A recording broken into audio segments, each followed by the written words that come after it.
I'm Hunter Kanoki, and this is Fools FAQ, a show where I take the internet's most burning questions and give you an answer that'll make you the smartest person at your next Viking siege. On today's episode, fact-checking your favorite headgear. Picture this. It's the year 871 CE, you're a farmer in what's now Denmark. You look out over your field, and through the mist, you see them. A fleet of ships cutting through the water with terrifying speed. The Vikings are coming, and in your mind's eye, what are they wearing? Big, brutish warriors in heavy armor, right? And on top of their heads, massive horned helmets gleaming in the sunlight. The horns curving out like the crown jewels of chaos. That image is absolutely everywhere. Comic books, cartoons, Halloween costumes, sport mascots. Horned Viking helmets are basically shorthand for fierce Norse warrior. It's so embedded in our culture that most people would be shocked to hear that Vikings almost certainly never wore them. And here's the thing. Horned helmets did exist in Northern Europe, just not when the Vikings did. So, what's the real story? How did one of history's most iconic images become completely divorced from history? That's what we're digging into today. So, let's start about what we actually know about Viking helmets. And here's the thing. We don't know a ton. Not because Vikings were secretive about their headgear, it's just because metal doesn't always survive centuries in the ground. However, what has survived gives us some really solid clues. The most famous discovery is the Jernbu helmet found in a burial mound in Norway in 1943.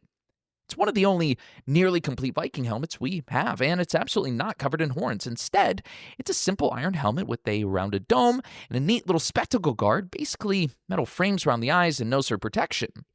There are a few other helmet fragments found across Scandinavia, like pieces from Gotland, and a helmet called the Yarm helmet found in England, and none of them show any evidence of horns either.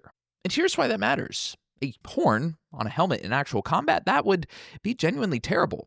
An opponent could grab it, use it as a handle to yank your head down, or just snap it off in a fight. It could throw you off your balance, catch on things, and just generally be a massive liability. Vikings were warriors, and they were practical. They weren't out there prioritizing style over survival. They wanted protection that worked. So, if Vikings didn't wear horned helmets, what gave us that image? That's where things get really interesting. You need to go back to 1876 Germany. Richard Wagner, yes, the composer, was having the premiere of his 4-part opera cycle called Der Ring des Nibelungen, which means the Ring of the Nibelungs. It's basically a massive hours-long operatic retelling of German and Norse mythology. The premiere was a huge deal, held at Wagner's own festival in Bayreuth, Germany.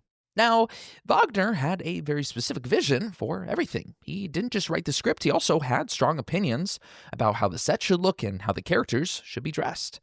To bring his vision to life, he hired a costume designer named Carl Emil Döppler. And here's where it gets good.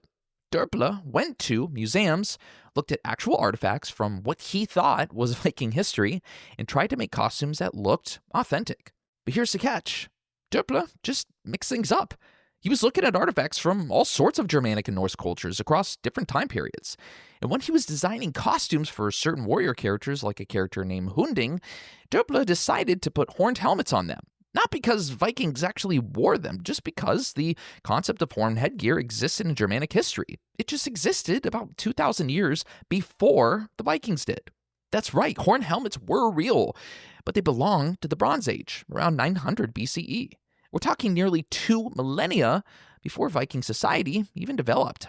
Scandinavian cultures made helmets with horns. 2 of them were famously discovered in Denmark at a place called Viksa, and scientists have confirmed they're authentic Bronze Age artifacts from around 950 BCE. And they're gorgeous, made of bronze with twisted horns and decorated with bird imagery, but they're not Viking helmets. Now, what makes this even more fascinating is that these Bronze Age horned helmets were probably not even worn into battle. Archaeologists think that they were ceremonial or religious objects. They were ornate, decorative, and impractical for actual warfare, so basically the opposite of what you'd want when you're getting into a sword fight. So, Döppler puts horned helmets on his opera characters in 1876, and then something magical happens from a cultural mythology perspective. The opera becomes hugely popular. The Ring is considered one of the great artistic achievements of its era. Suddenly, millions of people are seeing these images of Norse warriors in horned helmets, and the image sticks in everyone's minds. Within 25 years, horned helmets became absolutely synonymous with Vikings in popular imagination. And here's the really wild part. Historians have since documented that Döppler actually was drawing on some cultural confusion. In 19th century Germany, there was this romantic nationalist movement where people were trying to connect modern German culture to these ancient Germanic and Norse traditions. Now, some people even saw Vikings and ancient Germans as basically the same thing, which, spoiler alert, they were not. But that conflation meant taking symbols from all sorts of Germanic history and slapping them onto Vikings. It's basically like if someone made a movie about American Revolutionary War soldiers and dressed them all in 1920s flapper costumes because it's American history. Wrong era, wrong context, but hey, at least they're both American, right? Except worse, because Doppler's mistake has lasted for 150 years.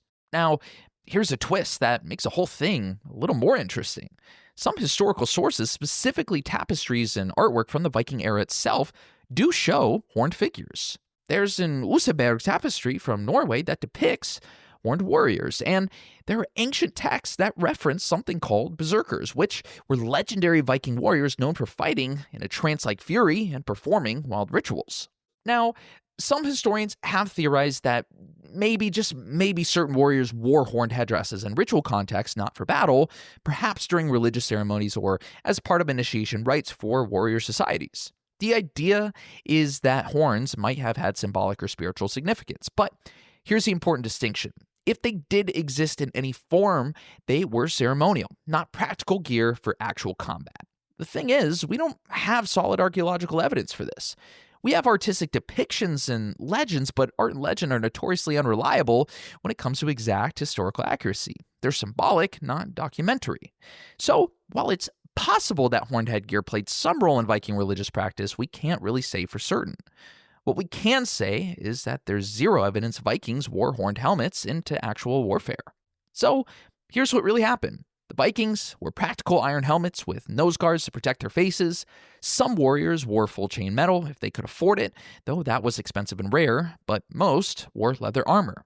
Archaeological evidence shows us how it was designed for function. Rounded to deflect blows, fitted with guards for the face, built from iron plates riveted together in patterns we can actually trace back to designs called spangenhelms that were common across medieval Europe. Meanwhile, Bronze Age Scandinavians who lived nearly 2,000 years before the Vikings wore actual horned helmets, but they probably weren't wearing them to war either. They were showing off status, power, and religious authority. And we owe the entire modern misconception to one costume designer in 1876 Germany who combined artistic license with a bit of historical mixed signals, creating an image so visually striking that it completely overtook the actual historical record in popular culture. So, to answer the original question, no, Vikings did not actually wear horned helmets. What they wore were functional iron helmets designed to protect them in battle. The horned helmet myth is actually a 19th century invention, a product of romantic opera, artistic freedom, and a little bit of confused cultural history all blended together. But here's what's kind of cool about that. Sometimes the most enduring myths aren't ancient, but surprisingly modern.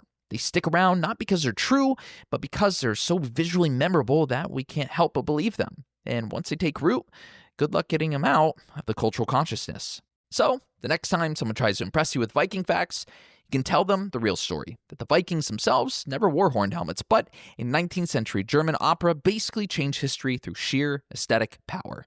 And honestly, that's kind of cooler than the myth itself.